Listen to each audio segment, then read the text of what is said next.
Yo guys, I'm Nvme and welcome back to another Dying Light 2 video. In today's video I'm going to be showing you guys how you can rank up during this new Halloween event. Baka the Agent is back and he's got a whole lot of rewards and quite a few useful bounties to help you guys rank up to get those rewards. Now in this video I'm going to be showing you guys how you can rank up fully in maybe like an hour or two, as well as showing you guys all the rewards that you can get. And before I start with this video, I'd like to ask you guys to drop me a quick like to help support my channel, while also considering to subscribe for more useful and interesting Dying Light content. And lastly, a special thank you to the members on my channel. But with all that being said, let's get right into the video. Now first, let's talk about the trick that we will be using.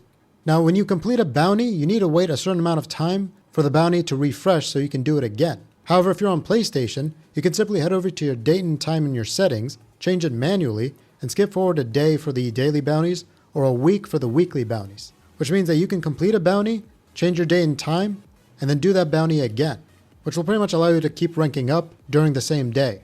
Now for Xbox, it's a bit more complicated and I'm not entirely sure how to do it since I don't have an Xbox, but if you guys know, make sure to comment it down below. And same thing for the PC. But on to the bounties that you should be doing.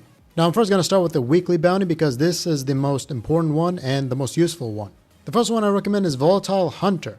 This is where you got to kill 10 volatiles. Now there's a few ways that you can do this. Now the quickest way and my favorite way is head over to the PK ship with the rooftop party weapon. Now for those of you who don't know, the rooftop party weapon is the best glitched weapon in Dying Light 2. It can pretty much one-shot almost any kind of enemy. And what I'm going to do is pair it with the collar weapon charm that allows any weapon I throw to come back to me.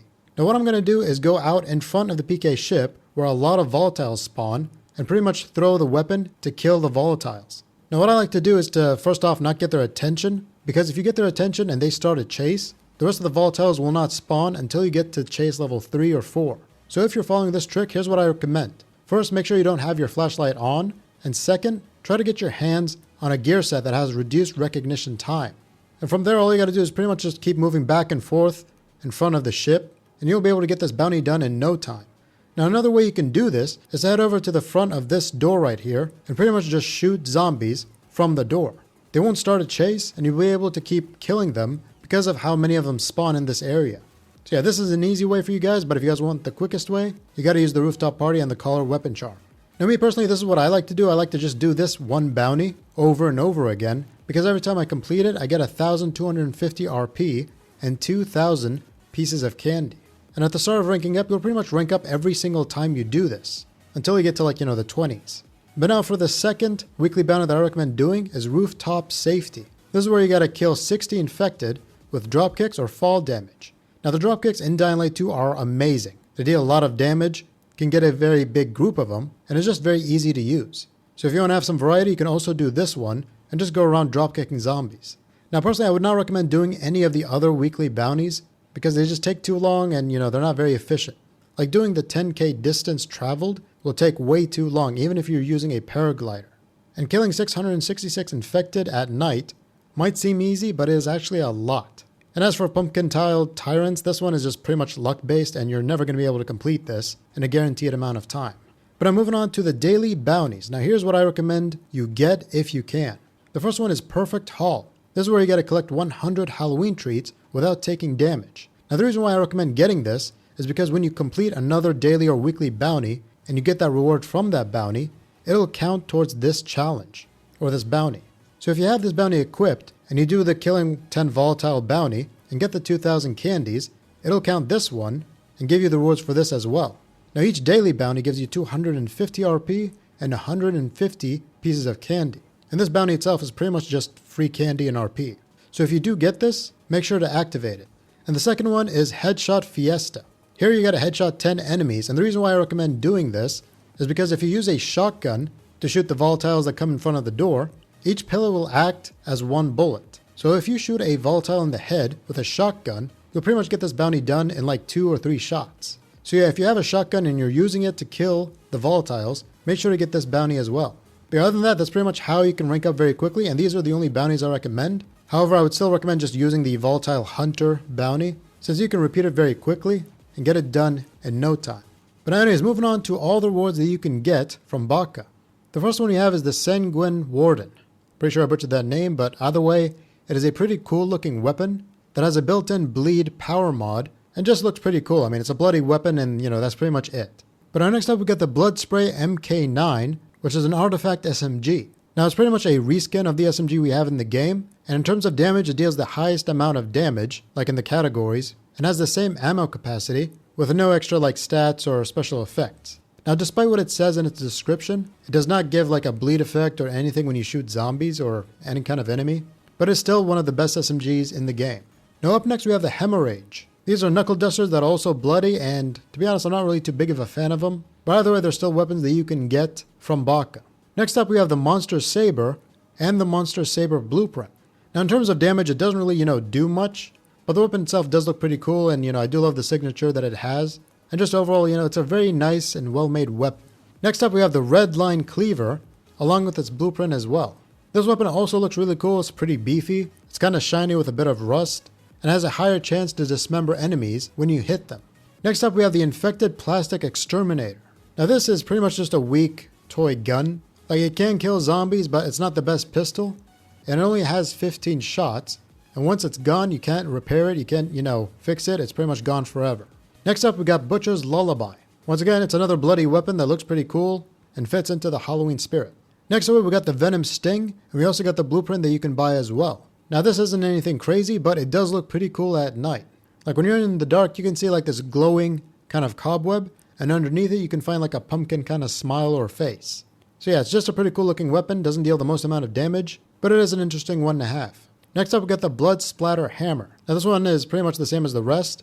It's just a bloody weapon that looks kind of reskinned, and that's about it. Now next up we've got a weapon that I'm sure a lot of you guys have been begging to have brought back in Dying Light 2, and that is the Nightmare Claw. Now not only can you buy the weapon itself, but you can also buy the blueprint at rank 24. These are pretty much the Freddy Krueger claws, and they're one of the coolest looking knuckle dusters in Dying Light 2. There's also the Agony Claws from the Count Skull bundle. Now I'm not sure if that bundle is brought back, but if it is, make sure to comment it down below. But next up we got the Crimson Bat. This is just another bloody weapon, and I'm not really too big of a fan of it, since it doesn't really, look all that bloody, it doesn't look all that cool. But hey, it's another weapon that you can use. Now next up we got the Bone Breaker and its blueprint. Now it says that it sends your enemies away, but don't get the right idea, it doesn't send them flying, it doesn't do anything special. It's just, a pretty good weapon that deals a good amount of damage, but that's about it. Next we got the Bleeding Edge Cleaver. Now this is a pretty cool looking cleaver. It's all bloody, it's got like this, smiley face on it. So yeah, it's got a bit of character, it looks pretty cool, pretty fun, and to be honest, I think this should have been in the game at launch, because bloody weapons are just something that should be in a zombie game. Now next up we got the Hemoglobin Harvester. This is a scythe that's also just bloody and almost like a reskin of a scythe that we already have in Dying Light 2. Now next up we get the Monster Slayer, and you can also get the blueprint for it at rank 24. Now this weapon says that decapitation has never been easier, but I'm not entirely sure if it gives us, more decapitations or not. But if it does, then I guess that is something special about this weapon, aside from the fact that it looks really cool. Next up we got the Type A+. This is a bloody axe that does look pretty cool, however it is just, a bloody reskin of a weapon that we already have. Now next up we got the Deep Cutter, along with its blueprint. Now this is just pretty much a big heavy weapon that's rusted out, and doesn't really have any special effects or stats or anything like that. But now lastly for the weapons and gear, and this is the most worth it thing that you can get, we have the Shadow Executioner Crossbow. Now this is probably one of the best crossbows in the game.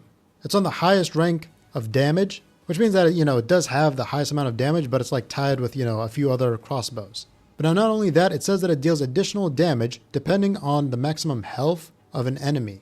It has 9 shots, looks really cool, and can use any type of crossbow bolts. So if you're thinking about playing this event, I highly recommend you grind this event to get this crossbow. But I'm moving on to the Halloween masks. Now, as far as I can tell, there's not really any special stats to these masks. Like there's nothing crazy, nothing insane. They just look really cool, and if you want a mask that you can wear in Dying Light 2, then you can just buy whatever you want and use it. Now for the outfits and charms, we have the Purifier Charm, which gives you an additional damage on enemy maximum health by 2%, meaning that you'll be dealing 2% more damage to an enemy if they have a lot of health. Now this is pretty much the Von Aiden bundle. We got like the gear set, which isn't really all that crazy, like the stats aren't insane, but there is one noticeable stat, which is the increase in damage against infected. Now we also have the Von Aiden outfit, which looks really cool, and it's probably one of my favorite Halloween outfits. He's also got this paraglider, the Phantom of Death paraglider, which also looks, pretty cool as well. Now onto the resources. For the medkit, you pay 150 candies for one medkit, which I guess is kind of fair. And you also get these pumpkin nades. Now these don't really do anything, they just stun your enemies and that's about it, so yeah, they're nothing really crazy. And here's how much you get for getting the infected trophies. Now here we also have the Jumpstart Energy Bar, which is a bar that you could have bought from Soul at the Raid Hub. And what this does is that it allows you to double jump. It's actually really fun and I enjoy using it. And if you guys just want to, stroll around Villador, doing some parkour, having some fun, then I highly recommend you get this bar. But next to it we got Trick or Treat, which is another consumable. It's a bar that's supposed to be like the boosters that we got from the previous Halloween event. Now it says that there are 3 treats and 3 tricks, but I'm not entirely sure how they count them. Like for the boosters, there was one that'll allow you to jump high, and I haven't gotten that ability, but I did get the ability to use the zip lines very quickly and to run very fast. Now when using these bars, the only thing I've gotten is the ability to pretty much, just run fast and to sometimes get the camouflage perk or the camouflage effect. And the cool thing about this camouflage effect is that when it is on, you can still attack and it will not go away until the duration is over. So yeah, either way, the Trick or Treat bar is a must and I'd highly recommend you guys get it and stockpile these things. Now next to it, there's also the Tower Raid chest, which I'm sure you guys know gives you a weapon and, some ammo or stuff like that. But lastly, we've got the raid character, the Cursed Pirate. If you buy this, you'll pretty much be able to use this character in Tower Raid. But anyways, that's it for the video. If you guys want to know how you can farm XP for the new Battle Pass in Tower Raid, check out this video right here. Or if you guys want the best Dying Light 2 playlist on YouTube, check out this playlist I made. Well, other than that, thank you for watching and I'll see you all in the next video. Peace.